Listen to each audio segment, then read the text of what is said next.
What's up, guys? Welcome back to my YouTube channel. It's your girl Asia, and thank you so much for tuning in. Now, I know I said I was gonna wait until I hit my 3K subscribers, but honestly, guys, I'm so excited to do this video. I had to jump on it. Now, if you couldn't already tell by the title displayed under this video, I'm gonna be doing an Unpopular Opinions Arcane Edition. Now, I made a community note on my YouTube for those who may have had unpopular opinions that they wanted to drop, and I also hit up Reddit, asked them for unpopular opinions, and honestly I got a lot more than I thought I would. So if you did happen to participate and give an unpopular opinion, I might have just not been able to fit all of it in this video because I don't want the video to be too long, but it's still great for discussion. I appreciate everybody that took the time to chime in to drop their unpopular opinions.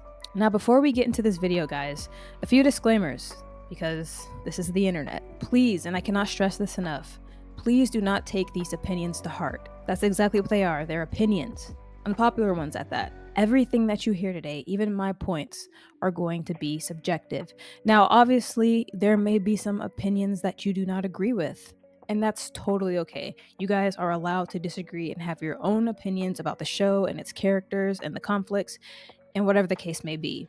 All I ask is that if you do disagree with something, disagree respectfully. Please don't get below in the comments and be nasty about it. I really want to create a safe space for everybody to feel that they can share their opinions without being jumped on. And some opinions might be egregious, but please, all I ask is that you guys keep it respectful. And once again, this is all subjective, even my points and my thoughts. All right, we're just gonna get that out the way now. I have also made sure to make all of the unpopular opinions anonymous. None of the ones that I saw were really like insanely out of pocket. And if I did come across some that were clearly just like rage bait, because we're not doing that, guys. So with that being said, this is just to open up, have a fun discussion and have fun discourse, kind of pick you guys' brain and just keep the arcane content flowing. Everybody's super excited for season 2. And if I can contribute in any way of, I don't know, feeding some kind of arcane brain rot, because that is essentially what I'm going through myself, then that is all I'm looking to do, guys. So this is all just for fun. Please don't take it super, super seriously. And yeah, with that being said, let's get into it. All right, guys, so our very first unpopular opinion, I will be posting it on the screen as I read it, just so you guys don't have to go through all that hard work. I know, I got you. Don't worry. All right, let's roll the clip. I hope the characters get some good things happening to them as well. I love seeing characters overcoming struggles as much as the next person, and I'm definitely not asking for something that feels out of place in the greater story. But I also don't feel like the characters suffering indefinitely and having nothing good happen to them is the mark of better, more elevated writing or something. A mix of the good and the bad also feels more believable to me. Pop off. I think that's very valid. I agree with this because although tragedy in itself, when written tastefully, we do find tragedy beautiful. It's nearly poetic in a sense. And I will say something about seeing a story take a deeper and darker and more complex route is very, very compelling. But in that same sense, and for the lack of better words, I feel like nobody wants to just be constantly fed trauma porn. And I mean, every character that I can think of has been through something just extremely traumatic in this series. I mean, realistically speaking, I'm not expecting like a happy ever after. Like they held hands and they hugged and they both forgave each other and they ran off in the sunset and all was forgiven. And Piltover and Zahn were like, "Yo, why are we fighting?" I don't expect that, you know. I do expect it to be realistic and believable. But with that being said, it would be nice to see, you know, these characters that are just constantly struggling. Like Vi's life from the very first time we see her, it's just struggle after struggle after struggle.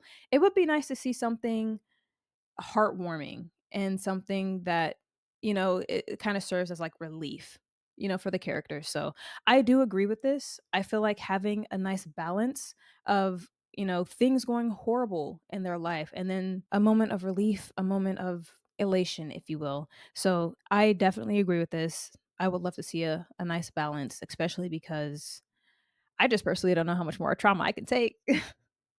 Everyone's saying like, "Yo, the season's gonna break me." This season might actually break me. So it's like, please, I need to see something happy. But, if it helps to like ease your mind a bit, I do remember them saying that a huge theme in this season is going to be forgiveness. And I don't know about y'all, but that definitely sounds like some pretty good things are coming. So, um I think seeing a lot of these characters reconcile and maybe understand each other where in the past they weren't able to, I feel like that will be a believable ending. But yeah, I think that that is a great opinion, guys. We are starting off strong. Let's keep it going. All right, y'all. So let's get into this next unpopular opinion. Let's run the clip, y'all. The action sequences are the worst part of the show. Whoa. Now, I wouldn't dare claim they weren't well choreographed, but their need to hype up the power of characters that are in League makes them way too fantastical to fit in with the tone of the rest of the show. Ooh, wow, that's a crazy take. I remember when I first uh reacted to the series, and I think it was episode 7 with Echo and Jinx on the bridge. That was just a insanely good action sequence. My thing about the action in the show is I feel like a lot of shows use action as a huge spectacle, and a lot of times, if you really peel back the layers, there was nothing really significant about the scene other than the fact that look how cool they look when they fight.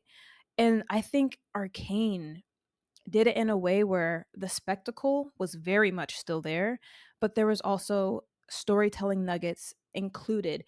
And if I think back to, every fight sequence that we got, they each progressed the story, they each progressed the plot. None of the fight sequences were just there for the spectacle. And like I said, Echo and Jinx on the bridge is one of the best examples I can give. With that fight scene, we were able to just get so much history between those two characters. And the only time they shared dialogue is when Jinx told him, like, oh, look who it is, the boy savior. Also, I feel like because League of Legends is a video game and it's heavily focused around these characters. I mean, mind you, I've never played the actual game, so I'm sure somebody in the comments who is actually a League player, you can jump in, help me out below in the comments. But we have to remember that this show originated from a video game. These are video game characters, and I feel like the action kind of has to play into that because a lot of these characters, I'm sure, come with specialized weapons that further, you know, kind of go into who they are as a person. Jinx is like one of the best examples there is. We look at the weapons she has, bombs, her miniguns, how she uses them in battle, and those action sequences. It's very unpredictable, it's very chaotic, it's very just all over the place, very much like Jinx. And then if we look at Caitlyn and her sniper rifle, obviously with her being a sharpshooter, precision, it really shows how she's just extremely direct, very precise. So not only do these action sequences have that spectacle, but there's little pieces of the character and the story that you can pull from them. So like with this particular opinion, I probably would have to disagree. Still a good opinion. It's just these action sequences are just more than just action sequences. I feel like they did a great balance as well. It never felt like an action sequence was ever just thrown in there just to be like, let's excite the crowd, throw it in there. It worked with the story, with the characters, with the way the story was progressing. Vi rushing in episode 5 and attacking Savika and them having that, you know, uh, that amazing fight sequence. It kind of shows us character consistency with Vi. And as a result of that fight, now Soko is aware that Vi is back in the underground. So that progresses that storyline. If we look at episode 6, that action sequence, while yes, it was very fantastical, it introduces Vi to the firelights. It also, in a sense, introduces Vi to Jinx, really. Because in that sequence, we can see Vi realizing that her little sister Powder is gone. This is a different beast that we're dealing with. But that also pushes the plot forward. We're getting little things from these fight sequences. So I feel like just because the fight sequences are very fantastical, it doesn't exactly mean it doesn't fit the tone of the story. And I guess I would just have to try to understand what you meant by um it makes them too fantastical to fit into the tone with the rest of the show. So, but overall, it's a pretty good opinion. Yeah, I'd be more curious to dive more into that because I feel like maybe I'm just misinterpreting the way they meant it, but it's a pretty good opinion. So let's check out the next one, y'all. All right, y'all, let's get into this next opinion. Might get flamed alive, but here it goes. I think it's good that Arcane will only have 2 seasons. Nowadays, the more seasons a show has, the less creative the writers become. At least with 2 seasons, we can truly see Arcane at its peak. I'm leaning towards agreeing with this opinion. I think the only thing that's kind of like, is because we haven't gotten season 2 yet. So we don't know how things wrap up. We don't know where the characters are going to be left off. Not saying I'm nervous about it because I've seen a lot of people online uh kind of express how nervous they are for season 2, like, oh my god, is it going to live up to season 1 and all this other stuff. My thing is just seeing the amount and the attention to detail that they put into that first season. I have complete faith in the team over at Riot and at 4T Studios. I think the writers got this in the bag, guys. I really do. I mean, you can tell just how much, they care about this project, how much love was put into this project, and I don't think they're going to leave us hanging. They know, like when they wrote this, I'm assuming they knew from the jump that it was just going to be these 2 seasons to wrap up everybody's stories before, moving on to a different part of Runeterra. So I have complete faith that, it's going to wrap up and we're going to be satisfied with how everything turns out. I just feel like, yes, it kind of sucks sometimes when there are shows that are just so freaking good, guys, so good, and it's only like 2 or 3 seasons, and you're like, oh, honestly, I'd prefer for them to give us just like insanely good television in just like 2 or 3 seasons. If we look at shows like The Walking Dead, for example, in its prime, The Walking Dead was gas. I loved The Walking Dead, but you need to know when to end a show. You can't overstay your welcome. So, it's that thing, quality over quantity. Yeah, when I first found out it was going to be the final season, it was a bit of a bummer. You get so attached and form, like, let's be real, these parasocial relationships with these characters. And, you know, I love Ella Purnell as Jinx. I love, love, love what she did with the character. And it really sucks that, I mean, as of now, it doesn't seem like she's going to be picking up this character moving forward. But honestly, it depending on how they wrap up season 2, it's one of those things where it's like, not to be corny, but like, don't cry because it's over, smile because it happened. What?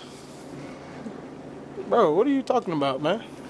So that's kind of where I'm at with that. So I would love to agree with this opinion. I just need to see how season 2 is going to wrap up, but I agree. I agree for the most part. Give us peak and then let's move on to another project. Don't drag it out and then have us be like, "All right, this needs to wrap up."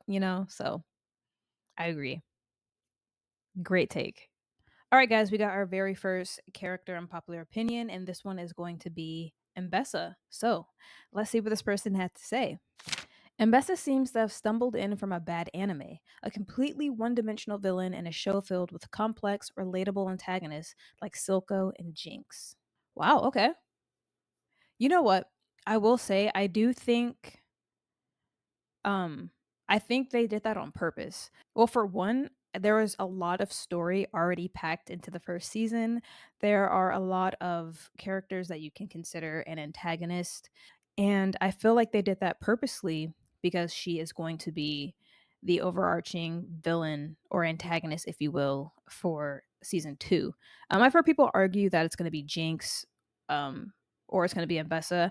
It's going to be one of those two. I'm leaning more towards Ambessa because I feel like they're gonna have Piltover and Zahn kind of reluctantly team up to kind of take down Noxus after seeing how big of a threat they actually are. Because I feel like Noxus is gonna weasel their way in. So I feel like we're going to be getting a lot of new characters in season 2, and sometimes you just don't have the screen time to give everybody a proper introduction. So them kind of like teasing her at the end of season 1, I think was handled very tastefully. We're still able to see her philosophy, her weakness, or so that's what she said it was, Mel being her weakness. But I mean, even in that sense, I didn't think she was completely one dimensional. She was kind of introduced as like this warmonger, right? Like this ruthless warlord, if you will. And then she has that scene in, was it episode 9? Yeah. She has that scene in episode 9 with Mel, and she's pretty much like, Girl, I had to send you away because you made me weak. I couldn't possibly do what I needed to do and be this ruthless warlord with you sending me those puppy dog eyes every time I made a crazy decision." Even right there, it makes her a bit more nuanced. So I wouldn't exactly say she's a one-dimensional villain, but nevertheless, I feel like that was definitely intentional. Um and I think it was actually done pretty tastefully. You guys let me know how you feel about Ambessa as a character. I feel like because from what we've seen with, the season 2 trailer and the season 2 teasers and some of the season 2 posters that have come out, Ambessa seems to be there. It seems like they're trying to push Ambessa as the main antagonist. Then again, people do a lot of things in trailers just to kind of sway the audience a certain way. But right now, it's looking like Ambessa's going to be our main antagonist. So if that's the case, I understand them wanting the audience to kind of already get a feel for who she is as a character. And so then when we see her in season 2, probably doing some heinous stuff, we're not like, oh my God, who is this? We're just like, it's Ambessa. And then we're going to be able to dive a little more into her character then. So great opinion, very interesting take.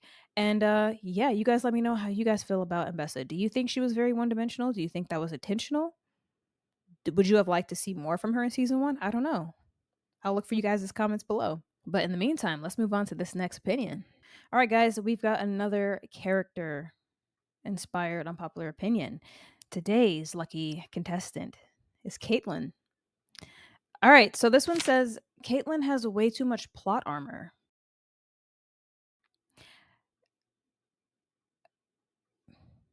Now, I wish with this one that they would have given us like examples of when we saw this plot armor. The only thing I could really think of is yeah, the bombs when she was the only one to survive Jinx's bomb, but I wouldn't even consider that plot armor. I'd say she wasn't in as deep as the other enforcers. She was kind of outside trying to put out that fire, and then when she saw the monkey with the nails, she was like, "Ayo!" But then the others were already in too deep. They got cooked, literally. But I mean, at another time, I couldn't really think of another time where it was just plot armor. Really, I think everything concerning Caitlyn was handled very tastefully. I mean, we saw how naive she was when she traveled to the Undercity in Act 2, and even then, when everything they faced in the Undercity, I would say she held her own in a way that was believable. I mean, she got mopped in that fight in episode 6. That nasty kick, homegirl in the firelights.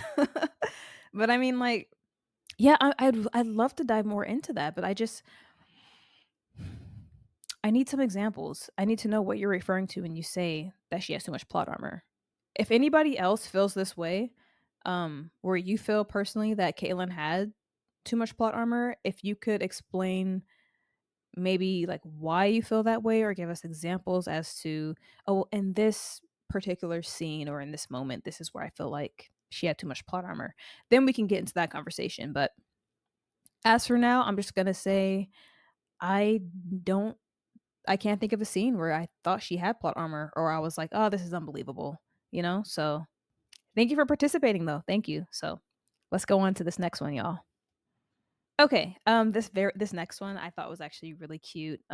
It was kind of a breath of fresh air because I feel like with unpopular opinions, people can get really heated and it can go south really quick.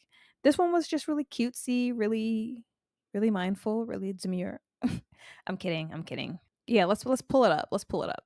All right, y'all. It says silly, but I think this one might be actually unpopular.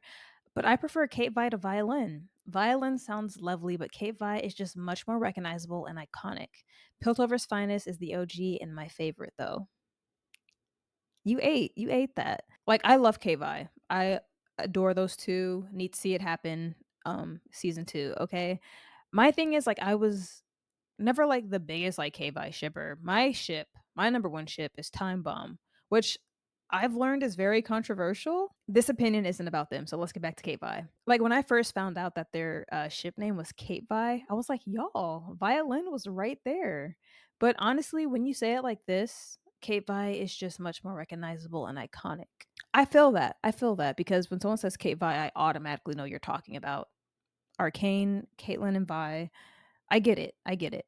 Opposed to Violin, where you're just like, "Oh, no, no, I'm talking about the ship, not the actual violin."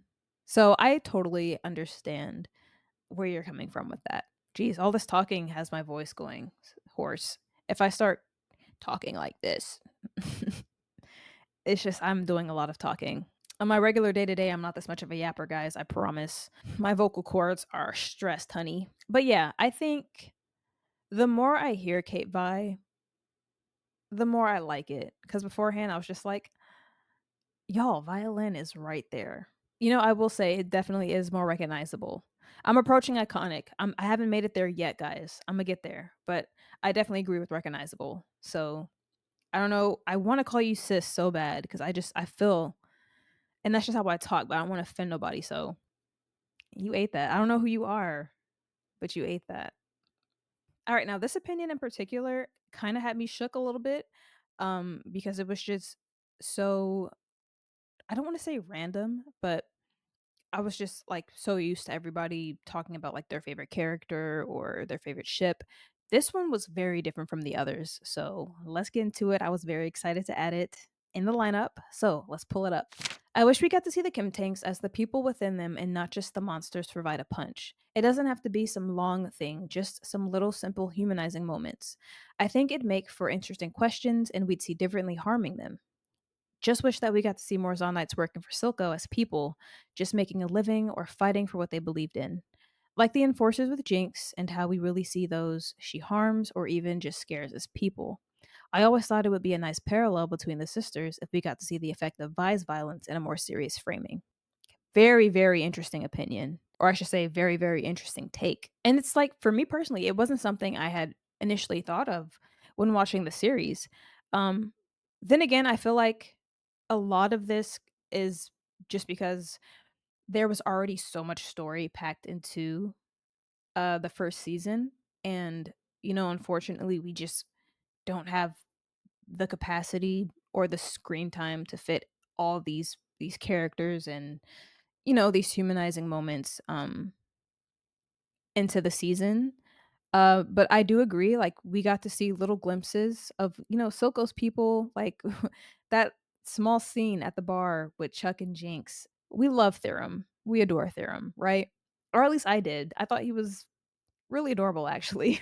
And then also, I am one of those people that kind of see Zonites as not purely victims, but more so victims of their circumstances. Kinda seeing people that perhaps weren't put in places of power in Zon and just, in a sense, kind of forced to work these factories, like we see the children, in episode 8, forced to work these factories to make a living. I think the only time we really saw the enforcers that weren't, like, reoccurring characters or just when they weren't highlighted in a negative light was when they were, out there on Progress Day before Jinx bombed the area, and they were out there for their smoke break with Caitlyn. Yeah, that's very interesting. Like, I've never heard anyone say, like, "I wanted to see more from the Kim Tanks." So, yeah, the fact that somebody brought that forward, like, pop off, you kinda ate that. I think one of the things that really caught my attention at the end, they said, "I always thought it would be a nice parallel between the sisters if we got to see the effect of Vi's violence in a more serious framing." Because I feel like in episode 8, I wouldn't say Vi was very nonchalant about the kid dying, but she didn't really seem that rattled about it either. She was just kinda like, "Yeah, this thing just happens all the time down here," and then she's probably, like, desensitized to it growing up in that area, but that's an interesting angle to take, so y'all let me know what y'all think about that below in the comments. Hats off to you. That is a really great take. Hats off to you. All this talking is literally making my throat sore, like, it's crazy. We're gonna keep going. I got two concerning the council. So I'm just gonna put them both up at the same time instead of making them two completely different conversations. The first one is simply it's all the council's fault. And the second one, I'm not upset about what happened to the council on a conceptual level. Individually, as an audience member, there are obviously some characters I feel sad about dying, but I also understand that it was Piltover's own doing, and it was most likely coming sooner or later a revolution, regardless of what Jinx did. You know what? Mainly with the second one, I agree 100%. This is exactly where I stand with Piltover. Um, Now, with the first one being like it's all the council's fault. I'm of the belief that with this show, you can't fully blame it on one single person or faction because it's just there's so much going on in the show where I feel like it'd be kind of unfair to blame it all on one faction. Now, with that being said, I am not putting on the cape for Piltover at all. I do think that they store most of the blame. I want to get more into it, but it's an unpopular opinion later down the line. But as far as the second one, I'm not exactly upset about the council being bombed either. Now, obviously, there are characters that were in the council building that I would like to see come season two. Mainly Mel, Victor, Jayce. I need those three to pull through. I don't know how. I don't know how, but I need them to pull through because I'm not done with you three yet. The other counselors, sorry, girl. Really, I don't really have beef with Cassandra, but I wouldn't be like devastated if she died. I mean, my heart hurts for Caitlyn because I'm assuming she did die based off of this dark version of Caitlyn we've been seeing in the trailers. So I feel like it's pretty much confirmed that Cassandra is dead. Um, I don't really care for the other council members, if I'm being honest. But Mel, Jace, Victor, I really, really want them to pull through. And not to say that they are part of the problem as well. I find it so hard to have sympathy for a group of people who collectively run this council. You are responsible for both cities, right? You know these people are down there suffering and you have the audacity to turn your nose up at them. They don't garner my sympathy. I they Like they said, it was only a matter of time before somebody in the Undercity would eventually be like, "Yo, this is ridiculous." And there was going to be a revolution no matter what. I remember seeing a comment a while back and they were just like, "War is inevitable. Regardless of the outcome, war was coming." And Jinx just kind of expedited it. It's another thing where like, yes, her actions at the end is considered terrorism, but when you look at it through the scope of like if she would have bombed like a random street in Piltover where there's just like civilians just living everyday life, I would have been like, "Oh, hold on, girl." But I mean, for her to go strictly for the council building to bomb the council, that was very direct, I feel. Ugh, I don't want y'all to get mad at me, but like I kind of don't. I'm not mad at her for that. I'm not. So yeah, when you say I'm not upset about what happened to the council on a conceptual level, I'm gonna have to agree with you on that one. And I don't think that should be an unpopular opinion. Yeah, I find it hard trying to find sympathy for people who were just constantly aware of the people of the Undercity struggling. And I mean, you can complain about, well, they followed under Silco, no, no, no, no. But I mean, if you're just like a regular citizen living in the Undercity, what are your options?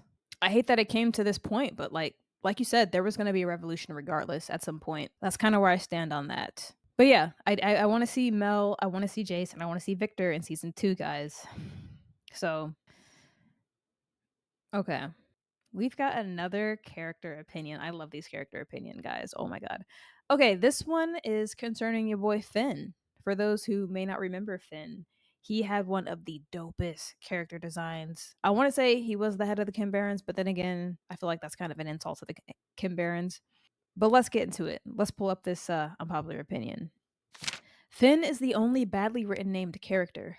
Tropey, uncompelling, only valuable as a plot device for a subplot that goes nowhere, then dies. Girl, not you clocking his tea.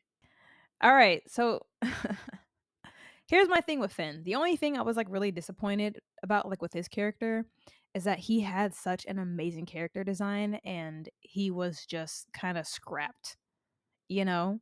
But here's my thing. I feel like with a show like Arcane, where nearly every single character is layered, like, even Marcus, as much as I cannot stand Marcus, like, y'all can never make me like him, but that's besides the point. With this show, every character is so extremely layered. So, for me personally, I feel like when we do get a one-dimensional typical character, very tropey, as you said, very uncompelling, it doesn't really bother me. I wouldn't necessarily say he was badly written. I do think he served a purpose. I mean, like some people, you could consider it as fridging, I guess. Not on the extreme as like Sky with Victor, but more so like for Savika. He was clearly put in there for the audience to try to understand Savika on a more philosophical level, I'd say. I feel like with Finn, it was there that they really doubled down on Savika's ideology and where she stood with Zahn and Silco and her outlook on everything. Her as this really noble and just loyal character. So for that alone, I can't exactly say he was useless, but I do agree he was extremely tropey. He was very uncompelling. But I wouldn't even say that subplot doesn't go anywhere. I would say it's not as interesting as the other subplots we got in the show. I mean, two things can be true at once, I suppose. But I mean, at the end of the day, you can't say that that dude wasn't interesting visually. That was a dope design. I hate that it was wasted on him. Y'all got me putting the cape on for Finn today. That's crazy. But yeah, you guys let me know how y'all felt about Finn. Do y'all think he was just a one dimensional? Well, I mean, he was. He was very one dimensional. But do you guys think he was a badly written character? Would you have liked to see more from him? Y'all let me know how y'all feel about Finn. I'm very curious. But with that being said, y'all, we gonna get to this next unpopular opinion. All right, we are getting into our next unpopular opinion. This is going to be another character driven unpopular opinion. And today, on the hot seat, the father of Piltover himself, Heimerdinger. Heimerdinger is a character that I was on the fence with. Sometimes I liked him, sometimes I was like, dude, read the room. So, we're going to read this unpopular opinion. This might not be unpopular. Let's see.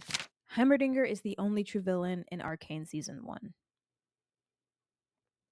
Even Silco does what he does because he thinks it's the right thing to do for the people of the Undercity.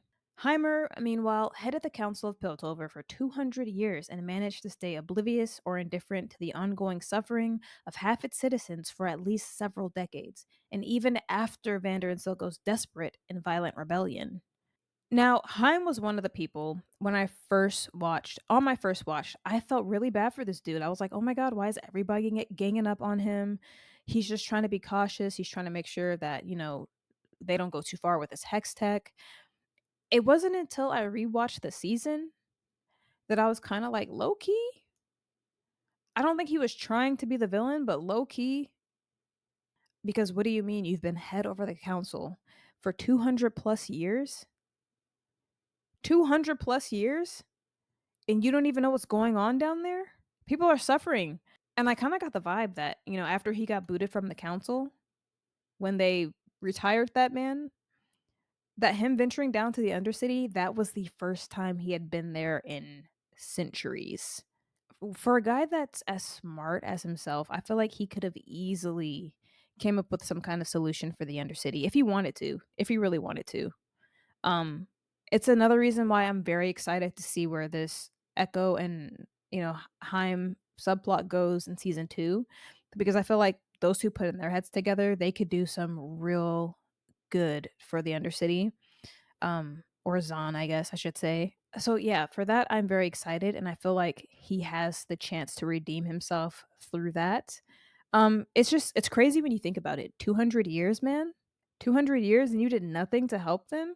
And then when you add the fact that yes, I mean, after Vander and Silco made that very public display of violence, the rebellion, the fact that instead of being like, "Huh, these people are probably suffering, that's why they're angry," you just doubled down on them.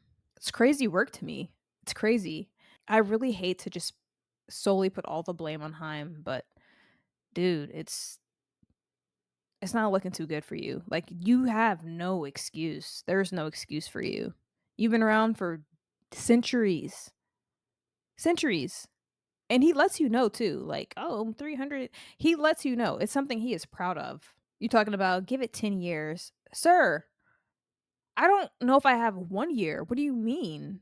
And I feel like that's why so many people in the Undercity had an issue with Vander. Yes, we understand your cautious and your hesitant approach, but your inaction speaks levels, and that's not gonna help anybody. I'm gonna say I don't think this should be an unpopular opinion. I feel like the majority of people feel this way, but I also feel like this is gonna be something that he could possibly be redeemed for in this upcoming season. I'm curious to see what him and Echo are gonna do when they put their minds together. Because don't sleep on Echo. That man is brilliant as well. So, yeah, I'm waiting. I'm withholding further judgment with Heim because I want to see where he goes in season 2. I do think that there is room for improvement, there is room for redemption. So, I'm waiting to see if we get that from him in season 2. Don't disappoint me, Heimerdinger. All right, y'all, let's get to the next one. All right, guys, with Heim out of the way, we are getting into our next inventor, scientist, if you will, the Golden Boy, Mr. Jayce himself. I surprisingly got a lot more Jayce unpopular opinions, um, than I thought I would. I only put 2 in here because a lot of them were just like, "I actually like Jayce, he's not a bad guy." So we're gonna get into these ones, okay? Alright, so our first unpopular opinion for Jayce. I don't know if this is as unpopular as it was when season 1 first came out, but Jayce genuinely did nothing wrong in my eyes throughout the entire show.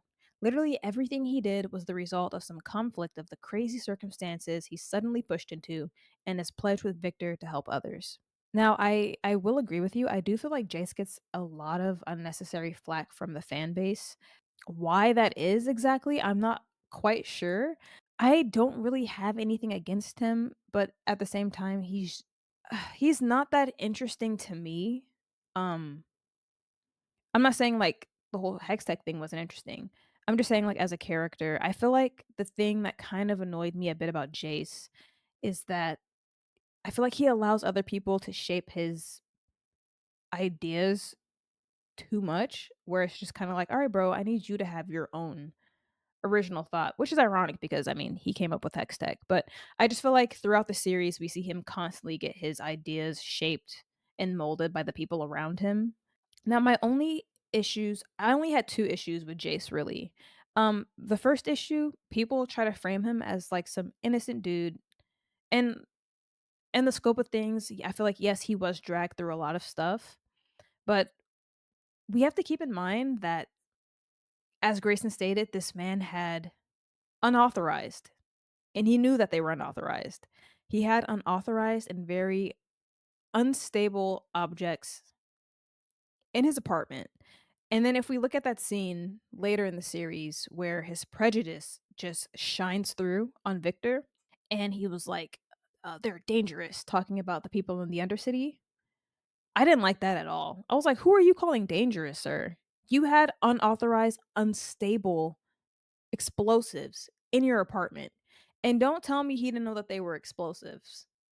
Don't tell me he didn't know they were unstable. Now, granted, I'm sure he didn't expect anybody to break in, but that doesn't neglect the fact that he had those objects in his apartment.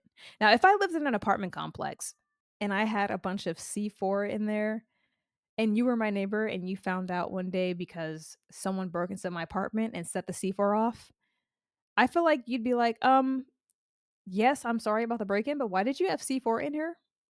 You know? So that was like the one thing where I was just kind of like, okay, girl, like if you're gonna bring bombs into the equation, sir, like go experiment with that stuff somewhere else. Don't bring that over into an apartment. But yeah, I do think he, like the majority of the characters in the show, a lot of the things just stemmed from good intentions gone wrong. So, um, a lot of the stuff I definitely don't fault him for. Um, if anything, it seems like he was always in recovery mode. His bombs his crystals get stolen, and as a result, now he's getting in trouble. Jinx bombs the spot and steals the Hex Tech orb, and as a result, now he's getting thrust into the council. He's just kind of like, in that entire scene, he was like, "Hold on," and like I remember asking, like, did anybody ask him if he wanted to be a counselor? So I do agree. A lot of it was just him getting pushed into these crazy circumstances. So I definitely do think people are a little too harsh on him, but just saying like that this dude is completely innocent and no, I disagree. Even like the stuff with the bombs, having the crystals in the apartments, I let that slide. It wasn't really until he blew up at Victor and was like, "They're dangerous." And I was like, "Pot meet kettle." But enough of that one. Enough of that one. That's kind of where I'm at with Jayce. So, yeah, definitely no Jayce hate, y'all. I don't have no beef with Jayce. That was literally the only thing where I was just kind of like, "All right, girl, not too much." But yeah, we're going to get into this second Jayce unpopular opinion. So, it's pretty much the same thing, but I'm gonna put it up regardless. Jayce is one of the most morally good characters, and the hate he gets is unwarranted. I do agree. I do think he is a morally good character, and I do think that the hate he gets is a bit ridiculous. Now, okay, if you guys are a Jayce hater, well, first of all, just own up to it, but tell us tell us below in the comments. I'm sorry, I'm being messy. Just tell us below in the comments, what is it about Jayce that you don't like? What makes you hesitant about his character? At the end of the day, I extend grace to Jayce. Bars. It all boils down to he was really at the end of the day just trying to help. I think someone mentioned how they remembered being annoyed at the fact that he built those Atlas gauntlets to further oppress the people by like, now you can work harder. And I just thought that that comment was very, very funny. If you are of the population that is not the biggest fan of Jayce, let us know below in the comments why that is. Maybe inform us as to what it is about his character that you don't really like, or if it's just like, I just don't like his character. You just don't like his character. It is what it is. But it is nice to see people put the cape on for Jayce because I do feel like he gets a lot of unnecessary hate. So it's nice to know that not everybody in the fandom hates this man. So it was kind of a relief to see these comments. I'm not gonna lie. Yes, protect your man. Protect him. I didn't realize I'd be talking this much, guys. I really didn't. It's kind of crazy. Whew, getting like a vocal workout here. I'm not gonna be able to recognize my own voice in a while. All right, guys, we are moving on with our unpopular opinions. We are staying in this character category, guys, and if you can tell by now, we are doing this in a bit of a alphabetical order. So after Jayce, who was our other character with J? Only the baddest, the best to ever do it. Ladies and gentlemen, welcoming to the hot seat, our girl Jinx. Now, going into these Jinx unpopular opinions, because I have made it very clear that I absolutely adore Jinx. She is my bias, if you will. In my eyes, Jinx can do no wrong. And that's the problem. Because if we're going to be looking at these unpopular opinions, I need to go in without a bias. I need to go in and have a nuanced take. So, moving forward, I am going to go in with a very neutral stance, and I'm going to try very hard not to let my bias pull through because you cannot have a nuanced conversation if you're not willing to understand somebody else's point or at least try to understand somebody else's point. So, this one's pretty long. So buckle up. Let's get to it. Jinx is responsible for her own actions. Her in universe infantilization has turned her into what she is. Back in the day, everything she did wrong was Vi's fault. Anyone attempting to hold her responsible for her own actions was considered to be in the wrong. Later on, Silco takes responsibility for all of her wrongdoings. She commits mass murder and terrorism, yet it somehow is never her fault. The truth is that Jinx or Powder has never been made to seriously consider the impact of her actions on anyone else. That's what made Jinx. Not Vi, not Mylo, just the insistence that she is the only person that really matters and that all of her actions are someone else's fault. You know what? As a Jinx girly, I agree. 100%. 99.9%. The 1% is out because I love her. This is when the conversation gets very interesting because I touched on it briefly in my Vi analysis video where I was pretty much putting on the cape for Vi. There were a lot of egregious claims towards Vi's character. I think at one point of the video, there was a claim that Vi is the reason that Jinx is the way she is. I broke that down. To be fair, it's kind of hard to blame a child for their actions.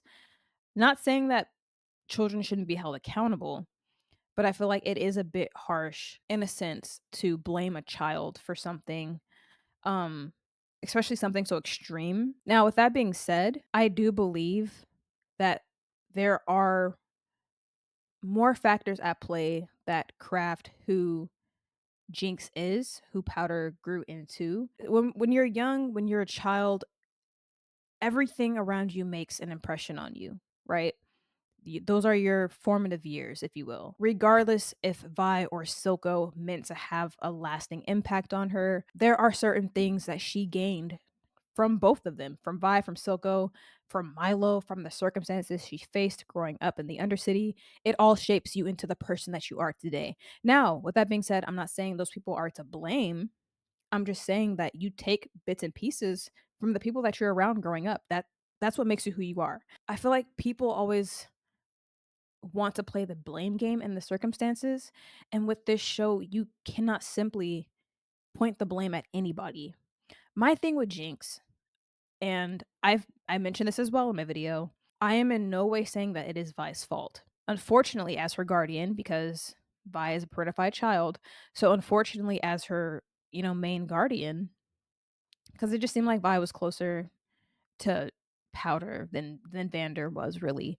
So as her guardian, I feel like if there were times where Powder did mess up, I don't feel like Vi, and I hate to say like discipline because that sounds so harsh. I don't feel like Vi disciplined her in the best way. Now, obviously, you never want to be too hard on a child or make them feel invalidated or that they're doing something wrong. But realistically speaking, if you notice a child is doing something wrong, there is nothing wrong with being firm with them and letting them know, like, no, that's not okay. You don't do that. I feel like with Vi, it was just because so many people were constantly beating Powder down, including herself, not Vi, but Powder herself, beating herself down. I feel like because she always seemed very dejected. I mean, every time we saw Powder, she seemed very depressed. Let's be for real. I feel like Vi saw that and as a result just showered her in encouragement and compliments, and in a sense, it's kinda like, no, I understand, like, you want to be encouraging, but I personally don't think there's anything wrong with letting a kid know, like, "No, that was wrong." But in that same breath, after you're firm with them, then you can open up that space to encourage them and kinda, like, point them in the right direction, you know? Not saying that Vi should have known 100% how to do all that stuff. She was a child as well. So I never want people to be like, "Oh my god, you're blaming Vi for everything again." No. No, no, no, not at all. Like if this seems to be a pattern and these are behaviors, you got to correct that behavior. There's a way that you can be firm and gentle with a child at the same time. So yeah, I do think from a young age, always being told like, "No, no, no, you weren't wrong. It's okay. It's okay. I'll take the blame." I do think that that forms something within that child where in a sense, they kind of are always escaping accountability. So when something does happen, it's like, well, it's not my fault, you know? God, and it's a really touchy subject because they're children. But even when we go to the scene, the whole blowout and Vi hits Powder, and she's like, I told you to stay away.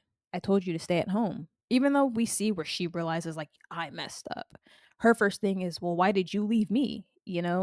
So it's a really tricky discussion to have because when you are always shielding that person and never, in a sense, letting them take a bit of that accountability, it can be a very dangerous game because that person will grow up to never know how to take that accountability. So when you say like Powder or Jinx has never been made to seriously consider the impact of her actions on anyone else, I feel that.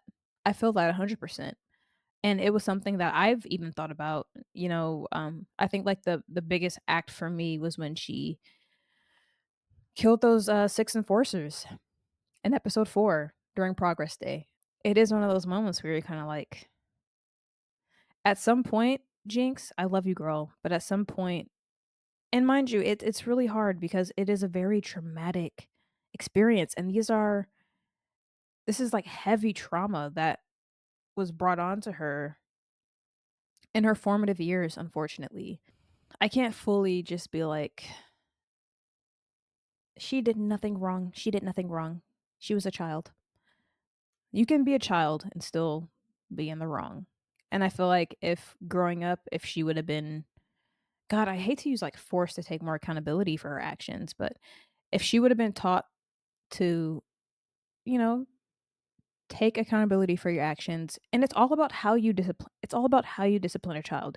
Of course, you don't wanna sit there and berate and belittle them, but let them know, like, "Yo, that's not okay. You did something wrong. Next time, this is perhaps what we should do." Be encouraging, but also be firm with that child. Set those boundaries early on, because I feel like boundaries is a big thing for her because even with Silco, we saw she was all up in that man's space. Boundaries clearly have never been set with her, and that reflects in, who she is as a person in the present. So, definitely would love to see more discourse about this below in the comments. Um, Great opinion. It's a great opinion. With me being a Jinx girly, I 100% agree with you. So definitely want to see more concerning this opinion for sure. I kind of want to see where everybody else's head is at. But yeah, not one lie was told. So let's get to our next Jinx one, guys. We're gonna continue with our Jinx unpopular opinions, guys. All right, with this one, it says, right after Echo and Jinx's fight, Jinx didn't pull the trigger on the bomb because she realized she had a chance to kill him, and her face was an act. Those were real emotions, and she couldn't bear the reality of having her once only friend beat her into the ground. She saw suicide as a way out. Oh, okay, hold on. Let me really lock in. Jinx didn't pull the trigger on the bomb because she realized she had a chance to kill him, and her face was an act. Are you trying to say her face wasn't an act? That those were real emotions? Because if that's what you're saying, then I agree. She couldn't bear the reality of having her once only friend beat her into the ground. She saw suicide as a way out. Okay, I think that's what they were trying to say. Her face wasn't an act. I agree. I wouldn't exactly say this is an unpopular opinion. I feel like most of the fan base feels this way concerning this scene. I think those were very real emotions. We see it on their face. I also feel that that scene, that was the true death of Powder, if you will. I know a lot of people say like the tea party scene in episode 9 in the finale, when she chooses Jinx over Powder, that was the death of Powder. I personally feel that the death of Powder happened in this fight scene when she decides uh to kind of go out on her own terms. It's kind of hard to gauge because I feel like we didn't get enough time with Echo and Jinx. I feel like there's so much story there.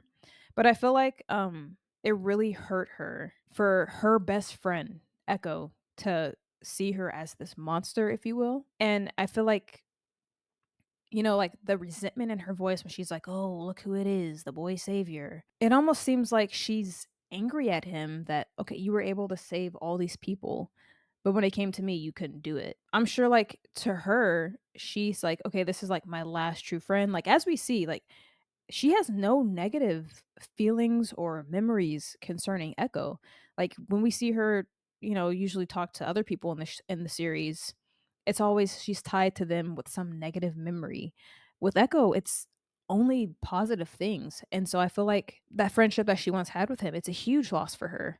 And seeing him, willing to fight her and kind of take her out, I think that was really hard for her. For him as well. And mind you, this whole time we're seeing Echo tell Vi like she's too far gone, she's a lost cause. And then when they actually get to that point where they're really looking at each other, Jinx in that moment clocks when he sees Powder in her. She clocks it. And I feel like for her, he doesn't see me as this monster. He sees me as his friend. He sees me as Powder. And it's such an intimate moment between the two of them. And I also feel that her intentions wasn't to take Echo with her, really, because mind you, she pulled the bomb. Yes, it was crazy. But the bomb she pulled is like the chomper, right? And throughout the series, we've seen her attach it to her enemies' clothing. She attaches it to them. And so the fact that she didn't attach it to Echo, she kind of just let it roll.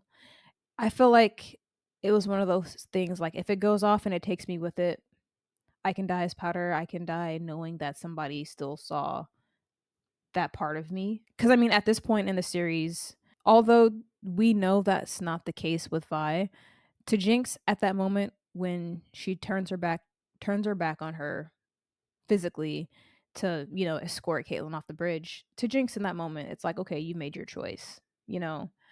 And so for Echo to see her true self, to see that powder in her, to see that friend in her, I feel like that was enough for her to be like, okay, well, I can go out as powder.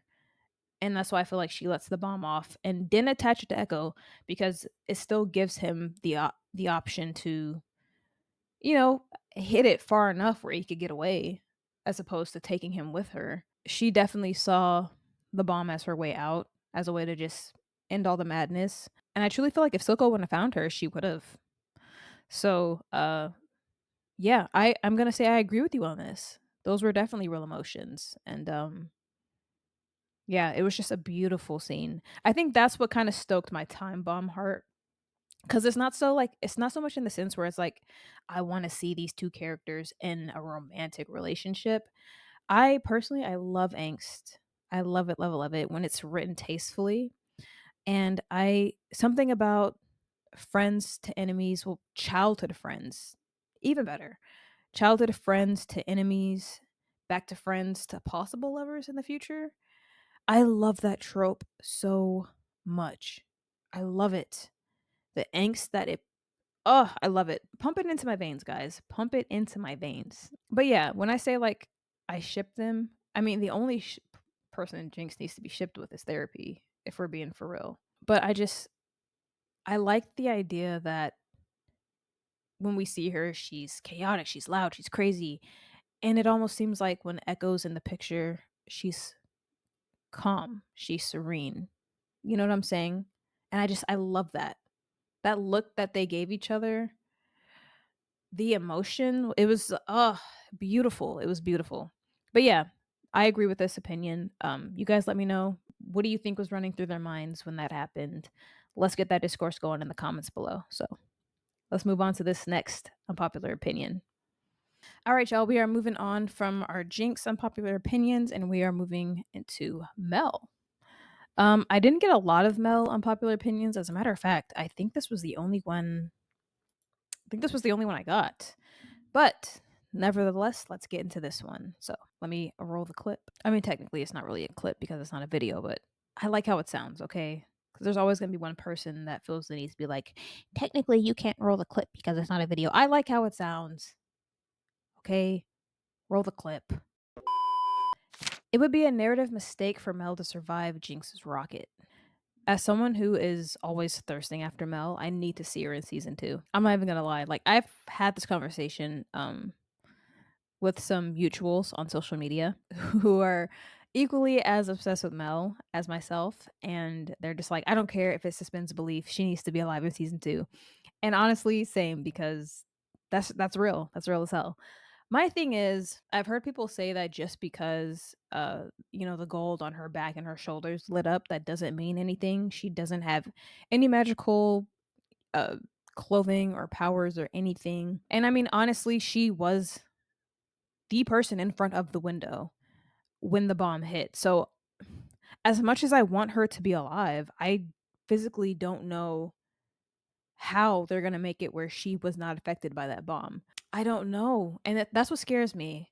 I wouldn't necessarily say it'd be a narrative mistake. I will say though, I don't know what they'd have her do in season 2 if she was to survive. Because it seems like her arc in a sense kind of wrapped up. We saw her face this decision of, am I going to be this fox or am I going to be the wolf? Am I going to be the person, this ruthless politician, if you will, that my mother raised me to be, or am I going to be this merciful little girl, this girl that I've always been. I feel like her making that choice by taking off her ring did kind of wrap up her arc in a very subtle way. And I mean, if she did die, that'd just be a very tragic end to that character. And I feel like her death would fuel and, in a sense, validate Ambessa's revenge warpath, whatever arc she's going to be on in season 2. I don't know. I feel like because people assume that that's the route it's going to take and that's how it should be, I feel like it's going to be different. Like I said, I don't know how. If she survives, I don't know how. I wouldn't be upset if she survived. I wouldn't exactly say it's a narrative mistake. I personally just, it's one of those things where I have to see how it plays out personally. If they were to keep her alive, where are we going to go with her character? How is this going to benefit and move the story forward? I'm going to pocket this one for now. When season 2 comes out, we're going to see how they handle things if they kill her off. I hope they don't. If they keep her alive, and then I might have to come back to this one after the fact. We'll see. I don't know. You guys let me know. What do you think? I know as much as we love Mel, I know a lot of people are like, realistically speaking, there's no possible way she could still be alive. I guess we'll see. So, fingers crossed. I think that's like one of the main things I'm actually really nervous about this season. It's just like when we get on that conversation about talking about whether Mel made it out or not, like, what do you guys think? Like, oh no, girl, she's definitely dead. Like, I actually get a pit in my stomach talking about it. I'm just like, no, Mel, please. I don't know how, but you have to pull through, please. I'm already getting stressed, and the fact that the season is a month away is just the stress, guys. The stress is coming. Okay, it's coming. On to the next. All right, guys, this next one, we are taking a small break from our character unpopular opinions and we are moving into music. This was the only unpopular opinion I got concerning the music of Arcane, specifically the album. Yeah, let's roll the clip. So this one says the soundtrack, apart from a few songs, was mostly just okay. Now, with this comment in particular, I did want to know what songs they were pertaining to when they said just okay. Um, because that is what determines the unpopular opinion. So I was very, very happy to see that they were able to see my comment and get back at me. And they said the songs that they deem just okay consist of Our Love. That was really, really painful to say. Dirty Little Animals, Enemy, Dynasties and Dystopia, Snakes, and When Everything Went Wrong. I briefly talked about the music of Arcane when I did my Bridging the Rift reaction series. Now, they had like a whole episode strictly on how they composed the music for the show, for the album, the OSTs, bringing these other artists in, things like that. So I highly suggest you guys check that episode out if you are a fan of the music. Doesn't have to be my reaction video, just go watch it. It's on YouTube, guys. It's completely for free. It's some incredible stuff, guys. I mentioned how, well, first of all, these are just opinions, guys. So please don't take this stuff to heart. I'm not actually offended over this stuff, okay? However, with Our Love, that's a crazy take. Now, I will say Dirty Little Animals, When Everything Went Wrong, that's pretty valid. Enemy, even so. Not because I hate Imagine Dragons, because I feel like hate for them is so forced. I actually thoroughly love Enemy. I love the song. I feel like just because it's the opener for the show, and then around that time, like even back then, like 2021, 2022, it was everywhere. I hadn't even watched the show. I didn't know it was from Arcane, but I just remember hearing it everywhere on the radio. So if you're looking at it from the angle where it's just like, oh, it's overplayed, I hear it everywhere. Okay, that's fair. Dynasties and Dystopia is gas. That song gets me so hyped, and then the fact that every time I hear that song, I think about the Echo and Jinx fight scene. I mean, Snakes, I actually feel like Snakes is underrated. I feel like not a lot of people talk about it. Snakes is what initially got me more into Paris's music. Um, do you pronounce it Paris? Because I know there's a V right there instead of like an A. If I'm saying it wrong, guys, please correct me, but I thought it was Paris. But Snakes put me onto Paris's music, and oh my god. That song just gets me amped, you know what I'm saying? Like the guitar, oh my god. I mean, I agree when everything went wrong, I didn't really care for that song, so I mean, I tend to skip over it, so that's very valid. Dirty Little Animals, that's pretty valid. I feel like I have to be in a mood to listen to that, you know? I can't just randomly just pull it up on the playlist and listen to it. I can't. But Our Love, that song, the harmonies alone in the beginning of the song. Like, just hear this.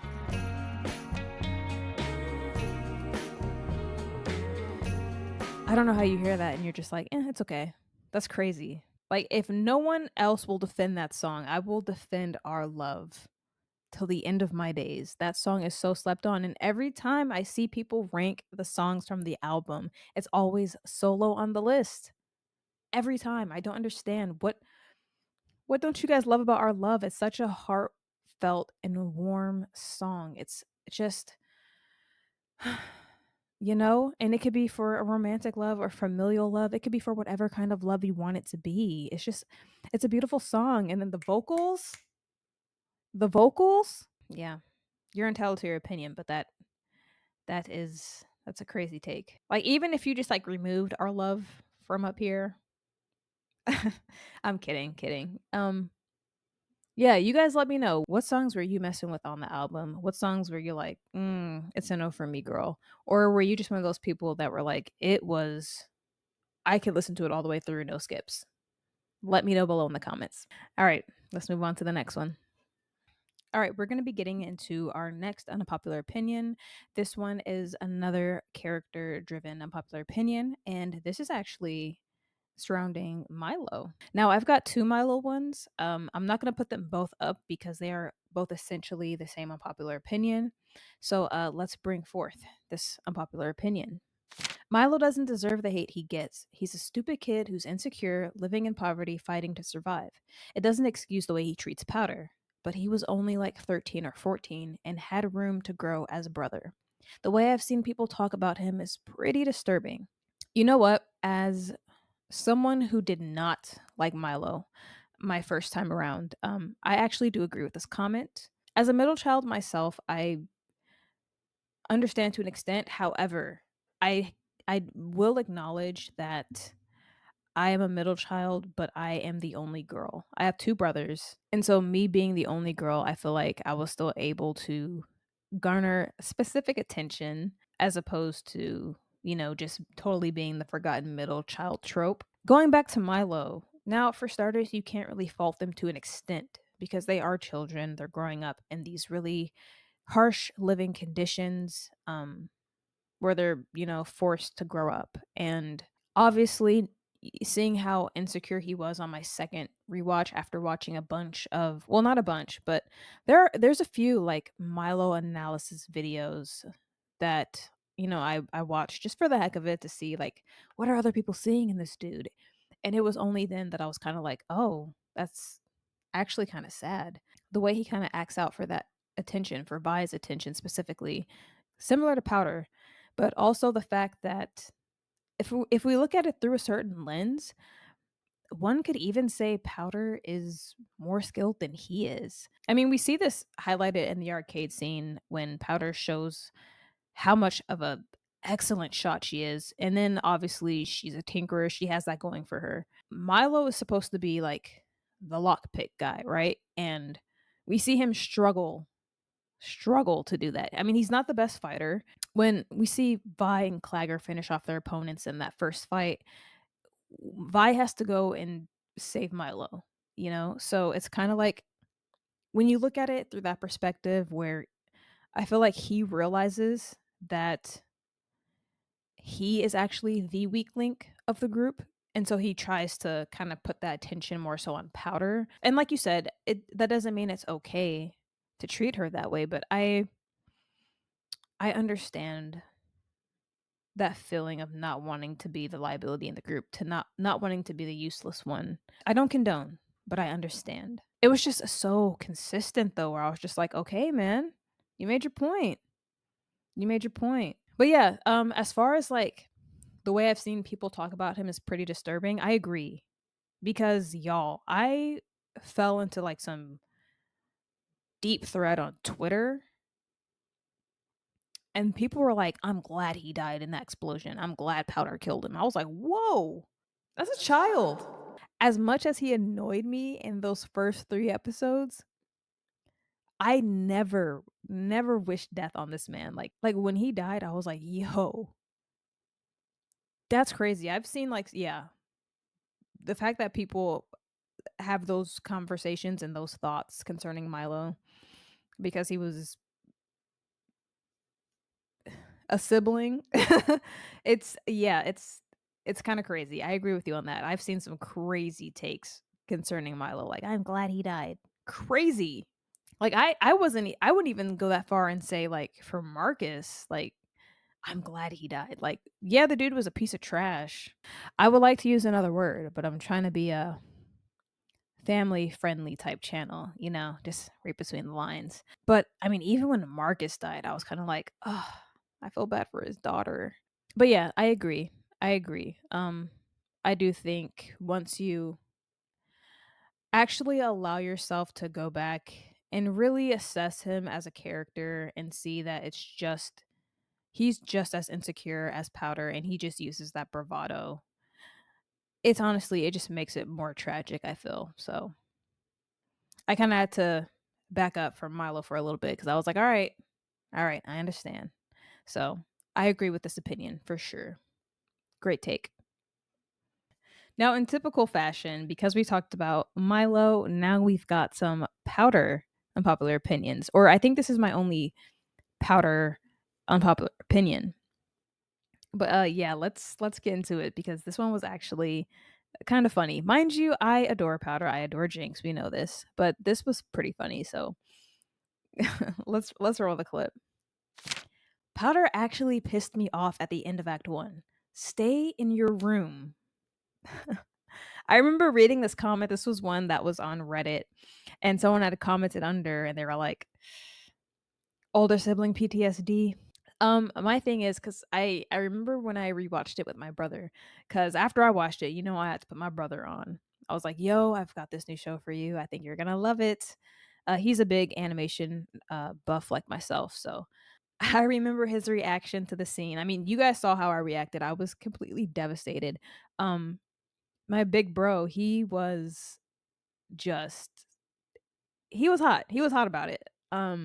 He kinda had the same reaction where he was like, "Girl, they told you to stay home. Why are you here?" No, because your daddy told you to sit your ass down. Your sister told you to sit your ass down. But I can do it. Now look where we at. Everybody gone.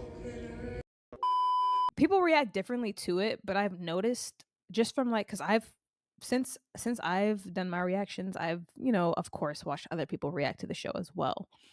And sometimes there's people who get upset by how episode 3 turned out and Powder's actions. And a lot of times people will be in the comments like, "You can't be upset about it. She's a child."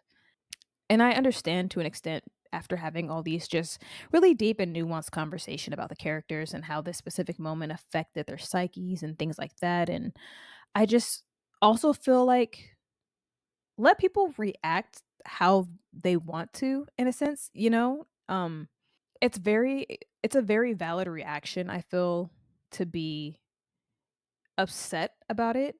It's a crazy thing to conceptualize, like, I told you to stay home, and you show up anyways, and as a result, our entire family is gone. I don't think you should guilt people for feeling a type of way, um, about Powder's horrible decision.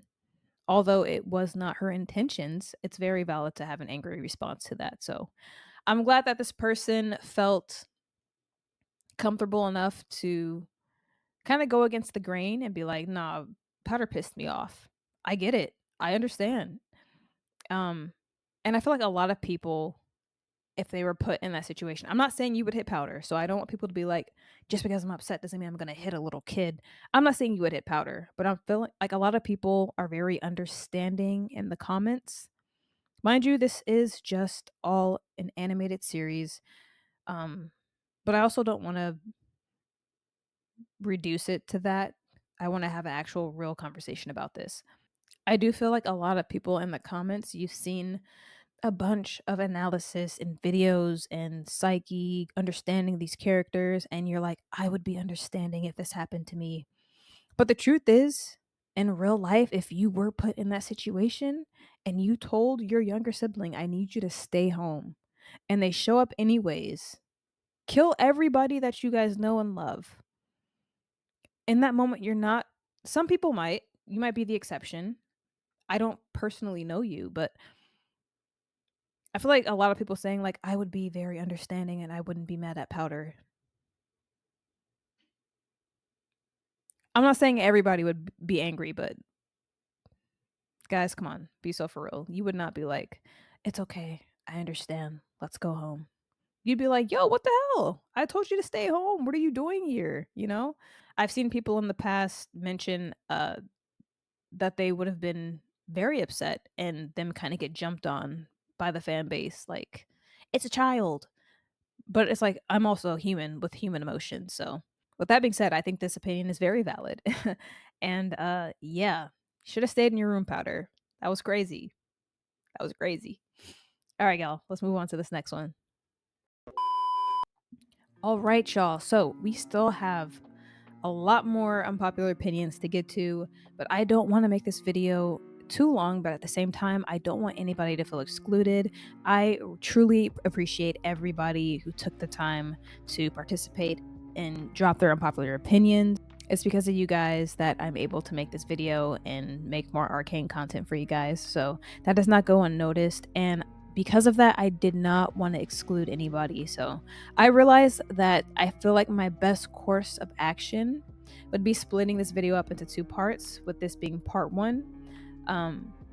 That way I can come back and I can hit other unpopular opinions, because there's a lot of just really good unpopular opinions that you guys dropped, and I want to make sure that I spend time with each of them, that I'm not rushing any of them to hit some time quota or whatever. You might have noticed that you hadn't heard much about Vi, about Silco, about Savika, because we've got them in there, guys. They will all be in my part 2 of Unpopular Opinions Arcane Edition. So please make sure those notifications stay on. That way when the video does drop, you guys are aware of it and you guys can check it out. But as of today, guys, we are going to wrap on our unpopular opinions. Hopefully you guys enjoyed this video. It was very fun to make. I always enjoy having discourse with you guys. I just love seeing how everybody assesses different characters, different situations, different conflicts, and things of that nature. So thank you so much for participating if you did. And just a gentle reminder as I wrap things up, everything that you heard or saw today, these are all subjective. They are opinions. I very much so want to encourage the discourse below in the comments. All I ask is that you guys keep it respectful. That's all I ask. I really want to make this a community where people feel safe with sharing their opinions, no matter how crazy some of them might be. And like I said, totally okay to disagree with someone's opinion. It's just how you do it. Now, if you guys happen to have any other social media platforms that you'd like to check me out on, I will be posting them right up here for you guys. So definitely go and check your girl out. And as always, guys, I hope to be seeing you guys in the next video. Thank you so much for tuning in. I hope you enjoyed this video, and I'll be seeing you guys.